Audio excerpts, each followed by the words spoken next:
Olá, meus irmãos, eu saúdo a todos com a paz do Senhor. Eu estou falando aqui da Bélgica, na Europa Ocidental. Ao meu lado está o pastor Ricardo Bravin, da Alemanha, e também o pastor Maurício Costa, da Holanda.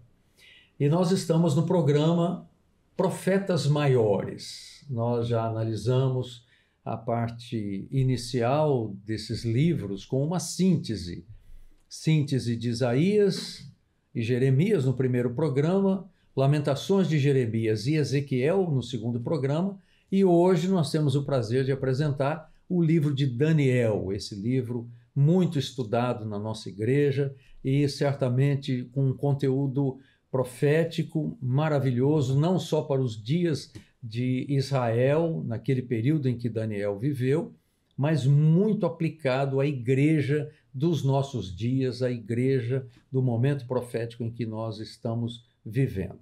E eu vou iniciar passando a palavra ao pastor Maurício Costa, que vai fazer uma parte introdutória nessa síntese.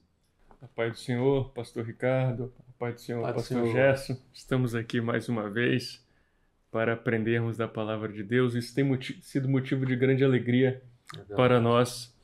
E nós podemos iniciar dizendo que Daniel, ele cobre, o seu ministério profético, o período de 605 a 536 a.C. E ele viveu e profetizou no exílio, na corte real.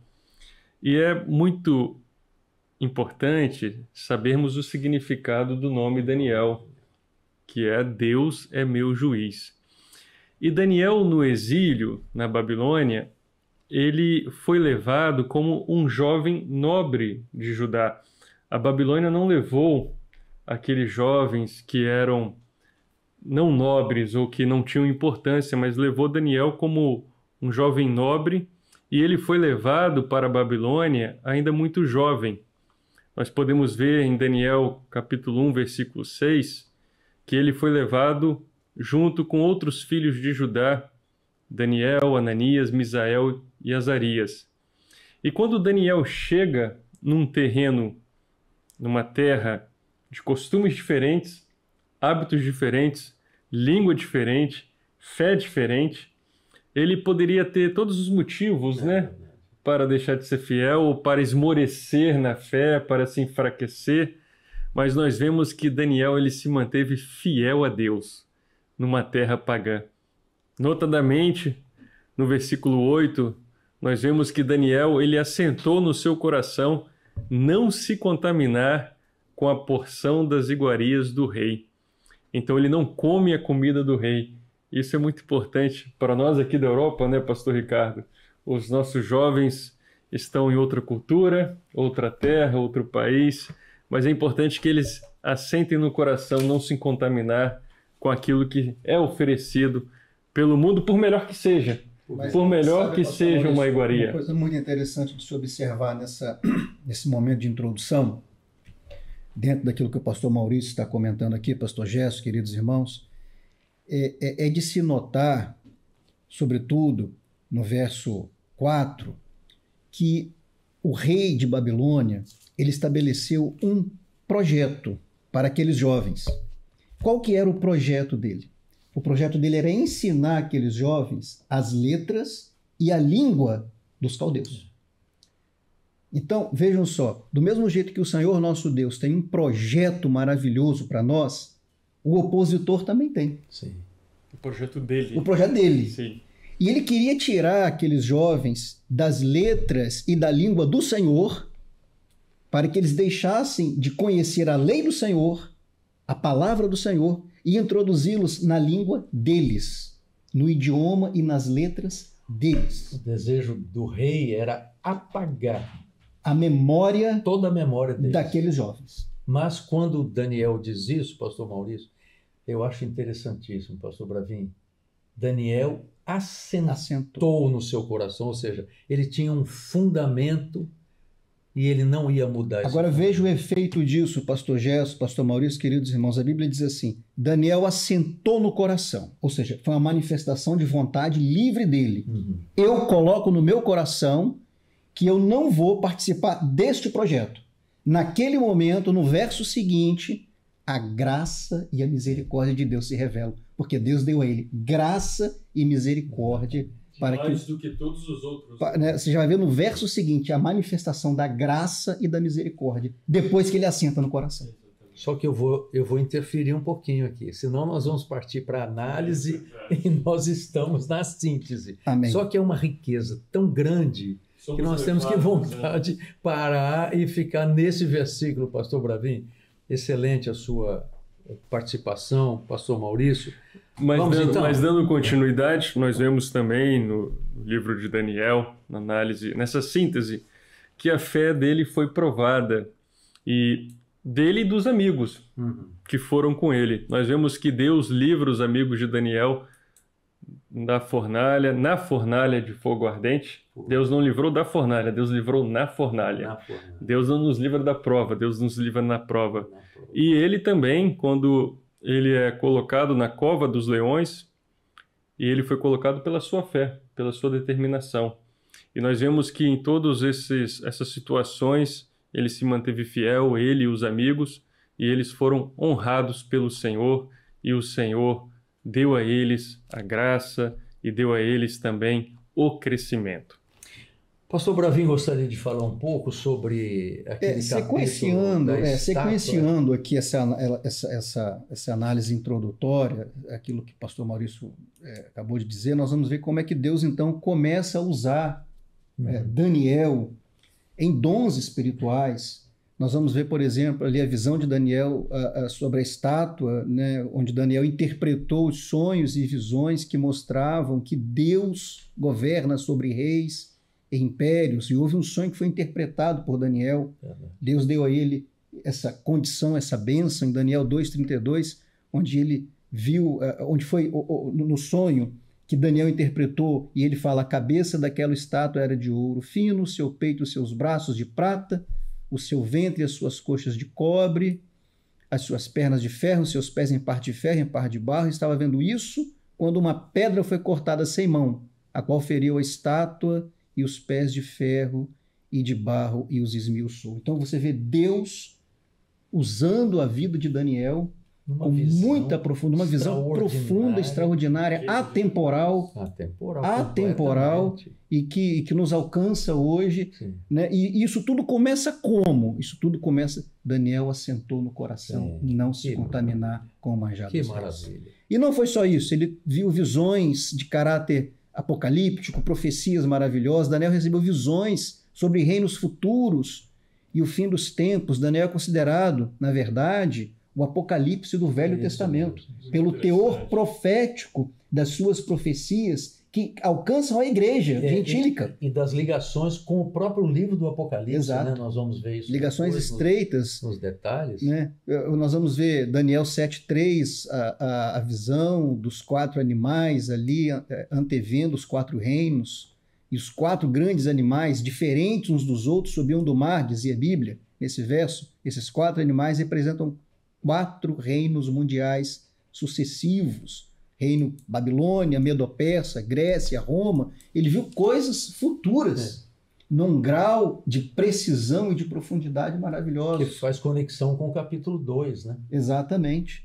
Como que a palavra é perfeita e se completa, não é? Perfeito. Ele viu, nós vamos ver também uma visão que tem correlação com essa em Apocalipse 13, 1 e 2, quando João viu ali, vi subir do mar uma besta, e a besta vi que era semelhante ao leopardo, e os seus pés como os de urso, e a sua boca como de leão. Então há uma correlação perfeita com aquilo que foi mostrado em Apocalipse e aquilo que Daniel viu no Velho Testamento. João descreveu ali uma besta composta dos mesmos elementos dos animais de Daniel: o leão, o urso, o leopardo, mostrando que Apocalipse 13 é uma continuação ou uma continuidade da profecia de Daniel, focando na última manifestação dos impérios mundiais sob o controle do anticristo. Então, o caráter profético do livro de Daniel, em comparação com o Apocalipse, é uma coisa que chama a atenção. Tem muita identidade com a profecia que a igreja está vivendo hoje, né? É impressionante. Com o momento. Daniel 12, verso 1, nós vamos ver ali a luta que ele descreve Naquele tempo se levantará Miguel, o grande príncipe, e haverá um tempo de angústia, qual nunca houve. Já antevendo aquilo que... O dia do Senhor, né? O dia do Senhor, aquilo que será o dia do Senhor. Né? Apocalipse 12, 7 e 9, houve uma batalha no céu, Miguel e seus anjos batalhavam contra o dragão. Nós vamos ver uma correlação disso. Né? Miguel aparece nos 2 textos como defensor do povo de Deus. E Daniel fala de um tempo de grande tribulação. E nós estamos vendo isso hoje. O princípio das dores. O princípio das dores que será sucedido pela grande tribulação. E a igreja vai estar longe. E a igreja é livre de tudo isso. A igreja vai ser arrebatada antes da grande tribulação. Antes da grande tribulação. Muito bem. Então, meus irmãos, eu gostaria de falar rapidamente, quando o pastor Bravin citou o capítulo 12, no verso 2, essa correlação com o livro do Apocalipse é muito interessante no livro de Daniel. Nós não vamos entrar em muitos detalhes aqui, mas só para os irmãos terem uma ideia, esse livro também fala da ressurreição e do juízo final. No capítulo 12, verso 2 diz: "E muitos dos que dormem no pó da terra ressuscitarão, uns para a vida eterna, outros para vergonha e desprezo eterno." Já em Apocalipse 20, que é um capítulo muito interessante que fala do milênio, né? Mas também diz isso no verso 12 e verso 13 diz: "E os mortos que foram julgados pelas coisas que estavam escritas nos livros", né? E continuando o versículo diz: "E deram os mortos que neles havia." Então existe, né, meus irmãos, uma correlação. Ambos os textos falam da ressurreição dos mortos e do juízo final. Isso, louvado seja Deus, reforça em nós a esperança do fim dos tempos, né? Uma esperança escatológica da vitória do Senhor e da recompensa dos justos. Então, o Filho do Homem vindo, né, estabelecendo um domínio eterno, um governo eterno, que será uma bênção para todos nós, a igreja fiel. Então, Daniel também viu uma figura messiânica, né, pastor Maurício? Podia completar essa parte? Sim, ele faz referência a essa figura messiânica com domínio eterno. Nós podemos ver em Daniel 7,13, quando ele diz: "Eis que vinha com as nuvens do céu, um como o Filho do Homem." E o detalhe está aqui. E o seu domínio é eterno. Então, apontando para o Senhor Jesus Cristo. E eu gostaria também de adicionar, pastores, acho que é importante para a igreja e para nós, que Daniel, ele tinha uma vida de oração. Ele orava regularmente.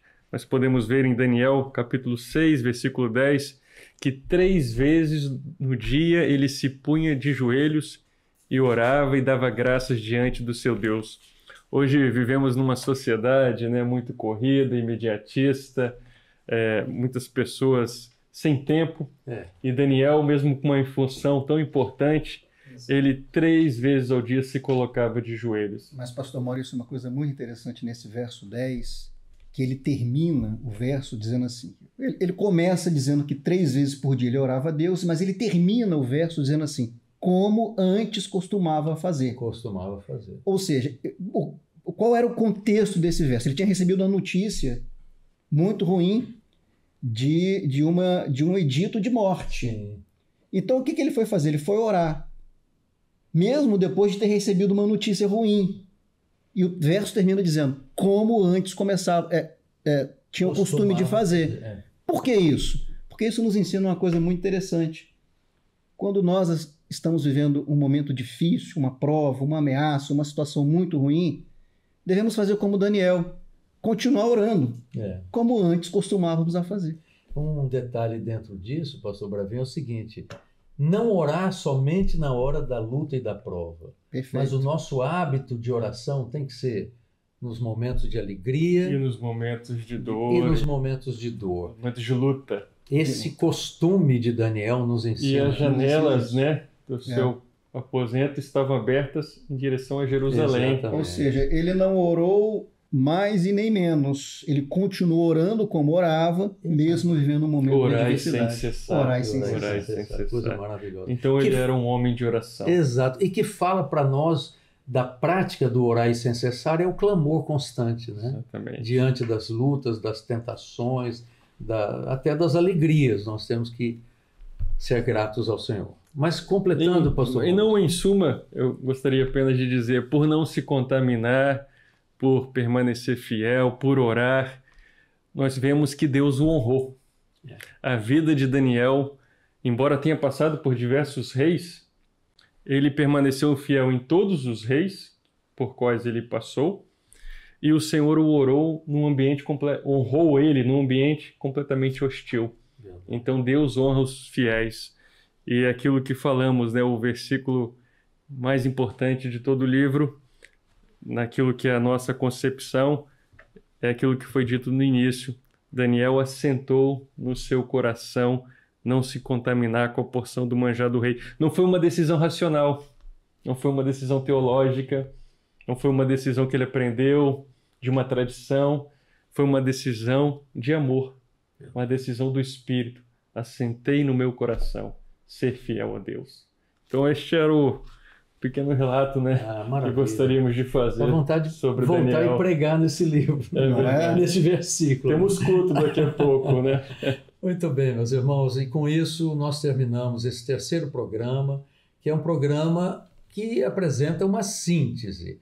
Nós vamos dar continuidade e nos próximos programas, agora sim, vamos começar a análise de um livro extraordinário, que é o livro de Isaías. Não percam os nossos próximos programas. Nós nos despedimos dos nossos companheiros aqui, pastor Bravin, pastor Maurício, com a paz do Senhor e de vocês também que nos assistem, o senhor, a senhora, a paz do Senhor.